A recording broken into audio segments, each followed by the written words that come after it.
Well, hi again, everybody. District 11 6A action continues for the Robert E. Lee Red Raiders this coming Friday night, weather permitting, and we'll explain why we say that tongue-in-cheek coming up in a moment. But the Red Raiders are on the road at Wilkerson Grind Stadium in Rockwall against the Yellow Jackets. Kickoff at 7:30. The Red Raiders have won 3 in a row, and they knocked off North Garland 48-21 on Saturday at Williams Stadium in Garland. Coach Daryl Piskey is with us. It was your homecoming game that you played on the road at Williams Stadium in Garland. Want to explain why all that happened? Well, basically, you know, on Friday night we sat in the locker room about 3 hours with these teenagers, and I was there. And you wasn't in that locker room. Not in the locker room. I bet that was fun. Well, I was across the visiting team's locker room with Joe, and he's over there. Well, he's embarrassed because how loud his kids are, and he'd blow a whistle, and I'd say, hey, if it works over here, go blow it in mine because they sound just like it over there. You know, just keeping them locked in for that long. But ended up, you know, the Lightning just kept district minutes say if the first quarter's not complete or the game hadn't started, it's got to kick off by 10. And so by the time it got to 8:30 with the lightning strikes, we wouldn't have a warm-up time once we got the 30 minutes of all clear warm-up time and still be able to start by 10. So, you know, you make jokes all the time, you know, about you think that those people care if we have homecoming at their place, and then, you know, we end up having homecoming at their place without any homecoming. Without a homecoming. That's right. And again, that was, you ever see that much? I haven't seen that much rain at Rose Stadium in a long, maybe ever. No, it was pretty, you know, puddled up pretty good. Yeah, it did. Field surface looked pretty good and drained good, but around the edges, you know, at times it was, you know, you'd have had to take a boat to get to the field if it was going to play. But you were hoping to do that, get it over with Friday night, right? Yeah, you know, you have, number one, just have the kids there. They've traveled. You're mentally ready. Your practice is prepared. Everything's ready. You got a game the next week that's playing on the Friday night. You'd like to have the same number of days preparation as those guys get, and the kid's body recuperating, you know, from a football game, but it just wasn't able to happen. And realizing that these are teenagers, then having to get them back on a bus the next morning at 9:15 to go to the Metroplex, just getting them all there. Yeah, you know. That's a little bit of a challenge, well, too, yeah, isn't it? and then you throw in, you know, your homecoming dance on Saturday night that they were all ready to go to, I think, on Saturday afternoon. I helped chaperone that, by the way. Yeah, well, I hope it went well. We were breaking down film, you know, stuff we normally do on Saturday. We were doing Saturday morning, we were doing Saturday night, and, you know, trying to get catch-up going. Yeah, and then, again, all that rain, so you play on Saturday afternoon at North Garland's Williams Stadium. Third time this year, it's kind of become your home away from home.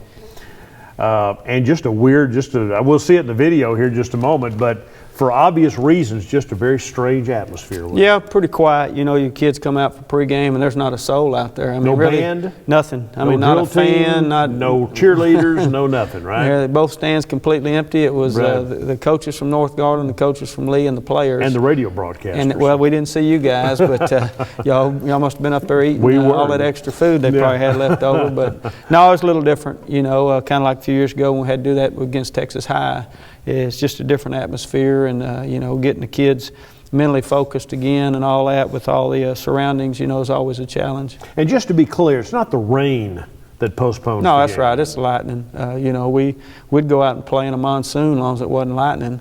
And so that was the biggest thing, is lightning strikes. And once you have one, you got to wait till there's no lightning strikes 30 minutes before you can take the field. So, like I say, Friday night, that involved going back out, trying to get the kids warm and get kickoff done by 10. Now, you did win 48-21 over North Garland, but you guys were not at all happy, really, with the way your team played, were you? No, really, we spent the whole weekend, was irritated, you know, before the game and after the game, and all weekend. I say all weekend, all day Sunday, you know, and that's what we talked about, you know, 340-something yards, what we had offense, and, you know, score 48 points, but you're depressed and irritated. So, you know, but that's just because we've gotten used to what the offense has been doing and the tone they've set, and, you know, we got to have that every week. Who were you pleased with? Who did play well? Well, really on offense, Tavon Wesley was the MVP. He ran the ball pretty well and blocked pretty well overall. Defense, it was Nathan Niedryer. Had a sophomore defensive lineman. Had a good game. Nathan's done a great job. He's never been a D lineman before this year, and tried him at linebacker, but just from his lack of experience, just too much happening. So we put his hand on the ground, and he just goes 100 miles an hour every play for the entire play and plays hard. So he did a good job. And then on special teams, it was Chris Bloss and Mikhail Sanders as the MVPs. I'm sure we'll see Mikhail, but he blocked a punt second time this year. He didn't just block it; he smothered it. Yeah, he did a good job and got through there Right. and was able to block it without interfering with them. Matthew Hawk had a great day kicking the ball. His kicks were, except for the one time we tried to go to the end zone that he missed it and left it short. The rest of them, he pooched perfectly high kicks where they had to fair catch probably 80% of them, which is what we need him to do. And, kids, you look down there and, kids like Dante Johnson used to be a full-time starter. He's on kickoff and he's flying downfield. So our special teams really, that's probably the one phase we were most pleased with. And a lot of young men got to play that don't normally get to play. And again, they work all week. So it was good to see a bunch of new guys out there. Yeah, that's right. Once we got the lead 48-14, I think, at one time. So, we want to try to get those guys to play. They show up in practice. Like we was telling one of the guys that normally plays that wanted to play that, really we need to get these guys some work because if something happens injury-wise, they got to play, and they hadn't played a whole lot this year. So, yeah, anytime you can get those guys some experience, it's good. You're 2-2 in district now, and 4-4 overall. But the 2-2 matters as you go to Rockwall this week, right? We're 3-2. 3-2. I'm sorry, 3-2. You're above break even now in the district. You've won 3 in a row. So you put yourself in a position now to really get a few things done, haven't you? Yeah, I mean, everything that you want to get done, number one is control your own destiny. Don't end up in a tiebreaker and have to hope for something to happen or hope somebody interprets, something a certain way. It's just, win the last 2 and you're in.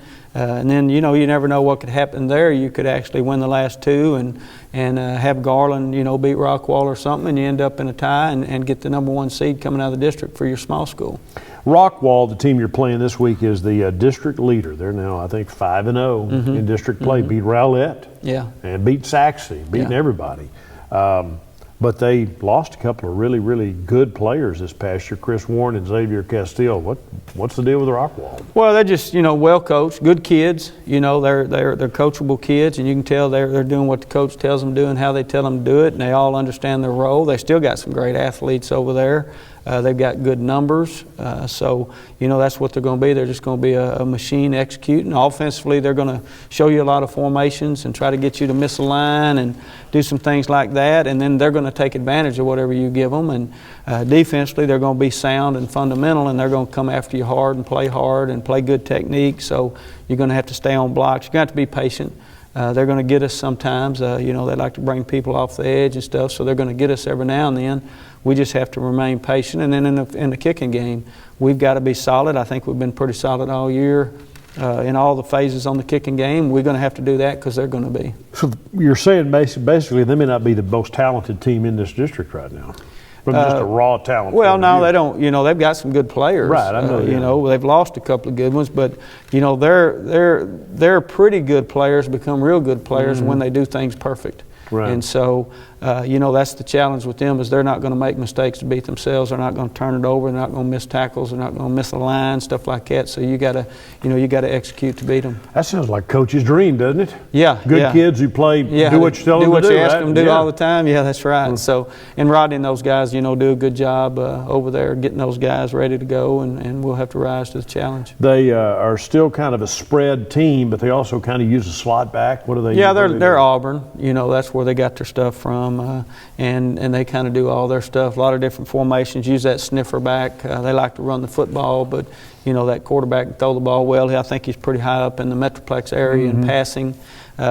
He's not a go-to-the-house run threat, but he runs enough to keep you honest and does a good job, knows when to do it. But he's really good at reading defenses, recognizing pre-snap coverages, and then knowing where to go with the football. So we'll have to, rise to that challenge because he's going to throw the ball well. And he is a returning starter, too, is he not? Yeah. He started last year. I believe he's junior this year. And so, He's going to be really good, but he's come a long ways from last year. Even I thought he threw the ball well last year, but this year he's even been more accurate. Coach Piskey brings along, as always, game video. Again, the Red Raiders won 48-21 on Saturday afternoon at Williams Stadium against North Garland. The Red Raiders, as we roll the tape here, we're scheduled to play at home on Friday night, so you're actually wearing your home uniforms in this Well, game. yeah, it's going to get a little confusing. Pre-game did when they came out.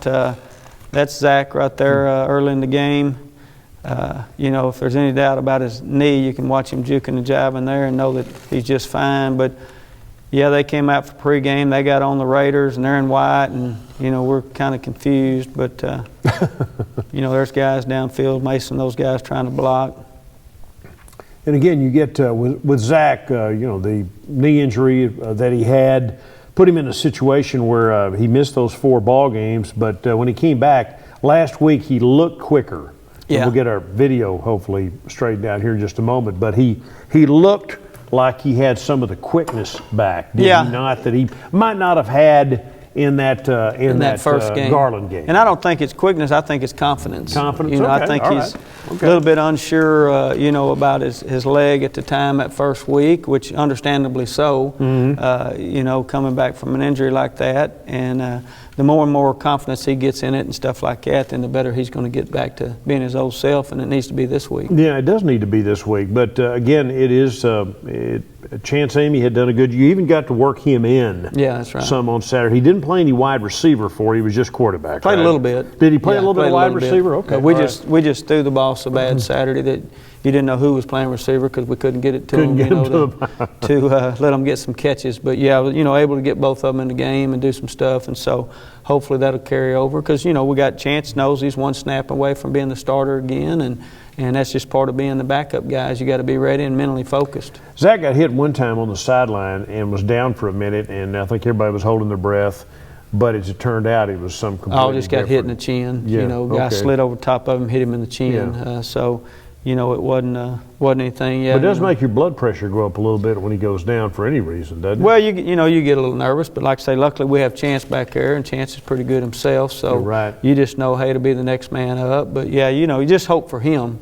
You know, that's where you're nervous is for Zach, hoping, you know, making sure he's okay and able to continue to reach the goals that he, you know, has for his football career. You know, Tavon Wesley and Day Thacker hadn't been a part of the team for the last 2 or 3 weeks, so Tavon, with the opportunities to really tote the rock, and he still only carried it 13 times on Saturday, but he's had like 2 or 3 straight 100-yard ball games. Yeah, he's and he did a good job the other night. You know, he broke a couple of decent runs. We didn't have any really long runs, but we broke a couple of decent runs. Right. And really, Tavon blocked a lot better last week than he did, you know, the previous week. So, you know, Tavon's a good one. He's a workhorse. He can make things happen, but he's physical and can control, you know, the offenses. For the running back, he can handle it all. In what areas has the defense improved, especially the second half of the North Garland game, and then pretty much the whole game on Saturday in North Garland? Yeah. The you know, against Garland, really the second half we started fitting right. You know, and that's the. When you say that, what do you mean? For folks not familiar, what do you mean by that? Example, we worked all week against Garland on, you know, the linebacker's fit versus the pull on the power where he fits. You know, you got your front guys fitting, but your linebacker fits, and then where the safety's going to fit off the linebacker and make him right. And you watch the first half of the Garland game, you watch the film, and the linebacker's running straight up into the pile, and the free safety's like following him like they're chasing something up in the middle, and nobody's over here off the edge. Right. And that's why you saw early in the Garland game that guy just break a seam and there's nobody there because everybody's fit except those 2 guys. Right. And so they fixed that the second half and got it right against Garland, and they did it pretty well overall last week. They did a pretty good job with it. You know, we gave up a couple of passes once the quarterback scrambled. Right. We gave up, you know, now it's staying in your rush lanes and not letting that quarterback get out was our problem last week. I believe we're ready to resume. Speaking of the defense, here you are on defense. We're on defense here, and, you know, if you notice, everybody's fitting, and here comes Miller to cap it off. You know, much better job there. Harrelson actually had a pretty good game defensively. You know, here comes a counter at him. He spills it, and his other guys are out there. Calhoun, those guys are out there to clean it up. Dead-given slam dunk. Having big-time video problems here with our unit, so we'll continue to muddle through here and hopefully see some more of the highlights. But your linebacker core, Campbell you Miller. go. Here we go again. Campbell Miller's a junior, and he is your leading tackler. He's Yes. a hard-hitting young man, isn't he? Yep. You know, here's a play right here. Tyreek, Zach does a good job of buying some time, and Tyreek does a good job of catching the ball. Kind of like rain, dropping in like rain, Yeah, too, wasn't that's it? right. And so That was a heck of a play. That's a big play. I think it was a third down and long, that 3rd and 9, I think it was, something like that. And there's Tavon cutting off the edge to give Zach time, and you know, they work on throwing that, and I can't believe he got that 1 foot in, but I went back and watched the video. It looked like it. So Looked like he did. Okay. And the main thing is that guy in that striped uniform thought he did. By the way, even a Tyler-based officiating crew, as a matter of fact. Yeah, I mean, it was all. I mean, it was played at Williams Stadium. It was all Tyler people there that day, right? Yeah, they you know, they want to make sure we use the same officials. You know, the Garland guys had said before they'd you know, pay their mileage to get over there. Now we're on defense here, and I believe they've got a 1st down and goal here. And that's Mikhail Sanders coming up. I'd have liked it better if he'd have brought his feet when he made that contact, but he did a good job of recognizing and filling that alley right there. Mikhail's a big play type kid, that's for sure. And here's that play again. He's usually a pretty good tackler. You know, he's got those long arms and stuff, so he's got a good wingspan to get them wrapped up and bring them down. And good recognition, you know, on the part of Mikhail Sanders to be able to pull that off. Yeah. You know, again, he's made a lot of big plays this year. He's still learning. He's just a junior, so Yeah, that's you're going to right. have him back again next year. And Yeah, he had that'll another be a good interception thing. the other night. And a block punt. And a block punt, and that's 2. I think that's 2 of each for him. Yeah. Had a big pick there against JT that night, right before half, and then that pick the other night. And again, we're having all kinds of problems with our highlights, so we'll. You're not going to continue. ask us to dance or something to kill this time? I are don't we? know. Are we going to we'll try to get we'll talk while we try to get the highlights back up. But in the meantime, the season has been kind of an up and down deal. But I understand this may be the first 3-game winning streak for Robert E. Lee since like 2009.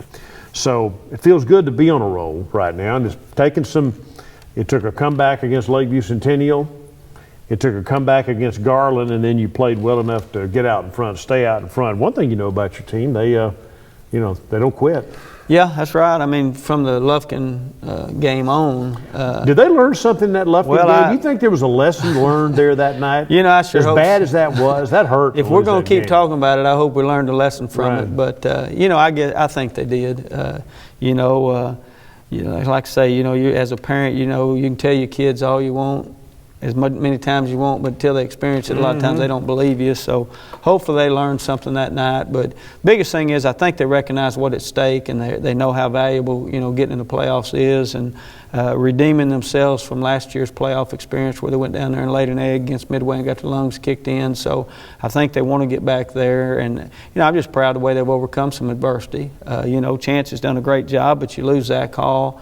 You know, that's kind of a blow to those guys because they've been a unit. You know, that little senior group's been a unit.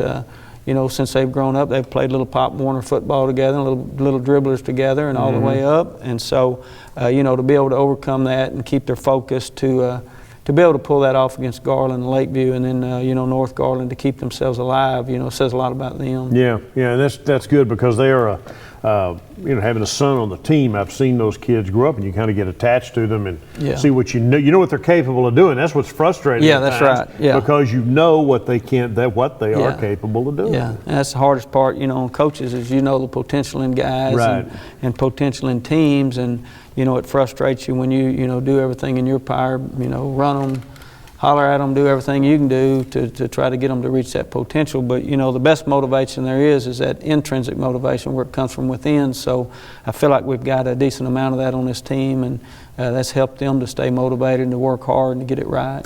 Word about this senior group, though, this group of kids, and of course they're winding down their high school career. You hope to keep playing for a while after the next couple of weeks and be in the playoffs. But if this program gets back to where you want it to be, you'll look back on this senior group as maybe the group that turned it around. Yeah, and we kind of, you know, felt like that when we got here and they were freshmen. You know, kind of looking at those guys coming in as freshmen, and felt like they were a pretty good group just looking at them at their freshman year and how they did it. You know, and like I say, this group of seniors was a big nucleus to helping us get back to playoffs last year. And so, yeah, they, you know, that definitely will be a turning point, to get us back where we want to go. To get there, we're going to need to win some playoff games this year, and first thing we've got to do is win, Rockwall and be able to get in the playoffs. Let's talk a little bit about while we're waiting. We might be able to get some more video back on, but in the meantime, this coming Friday, the 30th of October, every 2 years, the University Interscholastic League realigns. Yeah. And for those not familiar with how they do it, why don't you explain how the University Interscholastic League Well, comes really, about they determine who's 6A, 5A, 4A? Yeah, they'll go through and they'll take the top, I think 256, 242 or But something they like pick that. a day in October, That's right. And that's this Friday, October 30th is the day. They're going to take attendance that They're day, going to right? take snapshot on the attendance of every school in the state Right. of Texas. Then they'll start going through. Once they get those numbers gathered, they'll go through and they'll start at the 6A level. Is it attendance or enrollment? It's attendance. That day, who shows up that day? Yeah, right? that's right. So So some if you want to schools. stay in, if you don't want to be in 6A, would you tell kids? Do you think schools have ever told kids if you're right on the bubble, stay home today? No, I don't know what goes on. It used to be the joke that Highland Park was going to be one under whatever that Right? number Yeah. was. No, I for, believe that too. I bought into that. Back in the 5A days, now they've been up this time. Right. But, they all have some parameters that they have to follow. You can't probably just have a day to where I tell you to all 100 kids skip so we can drop down. So Right. they'll have some parameters and guidelines that they use, but that's the day that they snapshot your attendance and go by for your alignment. And, like to say, they start at the top of 6A. They take 245, I think, or 256 top 6A schools. That's the 6A. It's the break to 5A. Okay. And then they look at what that number is. They look at schools that may petition to come up or things like that may be below the number, and then they figure out the 6A first. Then they work their way down to 5A, and then they just progress all the way down. Now they've done a good job splitting the divisions at the smaller schools to where it's left a less of a discrepancy between the largest and the smallest. You saw the end of a Mason Parker touchdown catch there. I wouldn't even worry about it. I don't think we're going to get highlights today. So We had some. We had some. We did. Yeah, we did have highlights. Just to give you an idea of Zach Hall had a 3-yard touchdown run. Mason Parker, you just saw the end of that 57-yard touchdown pass. Tavon Wesley had 2 touchdown runs. Tyree Grayson had a touchdown run. Chris Bloss had a 31-yard field goal, and Chance Amy had a touchdown run in the game. All that, 48 points, but still not the production offensively that you'd hope for. No, like I say, the offensive staff, as a whole was, that's what we were talking about this morning was, to have 48 points and to win a game easily and to be frustrated. I think that's a good thing. You had 2 interceptions in that game too. Yeah, Chris Sims got one, and then Mikhail Sanders got one. Should have had one more on the ball. They threw deep on our left-hand side, but to be able to get 2 turnovers, was big for us. And a block punt. And that game was, again, such a strange atmosphere. There was a 15-minute halftime since there were no bands there. It was almost like a scrimmage, wasn't it? You have stuff broken down during halftime, and you have your time allotment for coaches to talk and make adjustments. And then at that time, I usually keep the watch and try to keep us on time, but then you turn around, you got time, so much minutes to talk to the kids, and you got to get the kids back out in a certain amount of time in order to have Coach Long re-stretch them, re-warm them up. And so, it was a little different. It's hard on I'm not a bad math guy, but, when you all of a sudden walking off the field go, hey, we're going to do 15 minutes. Well, that's what the NFL does. They do about 15 minutes. That's right. It's kind of like an NFL halftime. Yeah, it'll change you up a little bit on your routine, and they were able to get things done and get that taken care of, so it worked out. And just to give people an idea, if you ask why didn't the band come, it's expensive. It's very expensive to travel. How many buses? If on a Friday night, if you're on the road, football team, band, Southern Bells, cheerleaders, Rebel Guard, Raider Guard, I've read Bell Guard, I think they're called now. Yeah. How many buses? I'm going to guess somewhere around 10. We take a couple. Yeah. Football guys take a couple buses and a yellow dog, and then between the band and, like I say, cheerleaders and all that, Bell Guard and all that, I think there are 5 to 7 buses. So, it does get expensive to travel on a week where you didn't plan on traveling. Right. Then you throw in, you pregame stuff on Friday night. Now you got to feed them again Saturday because you're going to go out of town. So now you just added, a $700 bill on meals that you normally wouldn't have, and all that stuff. It is a big deal for those guys. And you're going to travel how many young men on a typical road game? Well, we usually counting everybody, probably take about 80 people. Yeah. you know, between your ball boys and your That doesn't count coaches, managers. No, that's right. That doesn't count coaches. Between your managers and your ball boys and all your trainers that go and trainers' Right. assistants that go and things like that. So we usually feed, I think, 102, you know, on a road trip after a game. Yeah, that's a lot. And oh, by the way, since we got a little time here, you know, we always talk about the football players. This doesn't happen without all the folks in kind of street clothes down there, the managers, the trainers. Why don't you just a word about? Well, really, because they're at all the practices too. That's right. That's those right. 6:30 a.m. practices.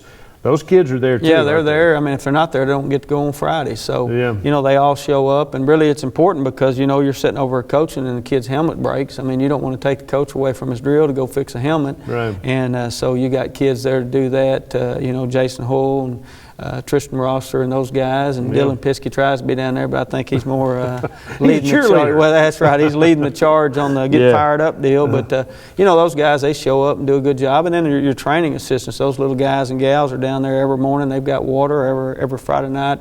You know, they're getting the water, they're getting the tape, they're getting everything loaded and unloaded. And then your JV guys, you know, that come on Friday nights with us to be ball boys and do that kind of thing. It just takes a load off of the coaches and other players. Is there a harder working person in East Texas than Amy Langley? I don't think so. You know, she's, and you know, her and Justin and those guys, you know, doing all that. And then they got to cover junior high games on, you know, Monday and Tuesday night and stuff, volleyball on Tuesday and Friday night, and then the football games and all the practices. So they definitely earn their keep and do a good job. Since we don't have the highlights, we can just take a moment to talk about your ninth grade and your JV teams. How are they doing this year? Well, you know, JV's competing. You know, they hadn't won any games. The JV Whites won a couple of games, but they've competed. They had, you know, had a pretty bad injury bug hit them. The freshman team has come on and on, just got better and better. You know, when they start the year, they're kind of behind. We don't know them as well as we'd like to, and they don't know our stuff as well as we'd like to. But they've continued. They've won their last two games, two district games, and I think the games they lost before, they've lost to 28-27. They've lost to 30-29. They've lost a bunch of close games. And, you know, what makes you feel good about that group is they've hung in there and continued to believe and work hard and show up every day and get after it. And now they're starting to reap the rewards. Starting to reap the rewards of that. And, again, you want to win, but you also want guys to be able to get reps at that that's level, right. especially JV. You try to That's what play JV all of them. You know, at the lower levels, you try to play them all.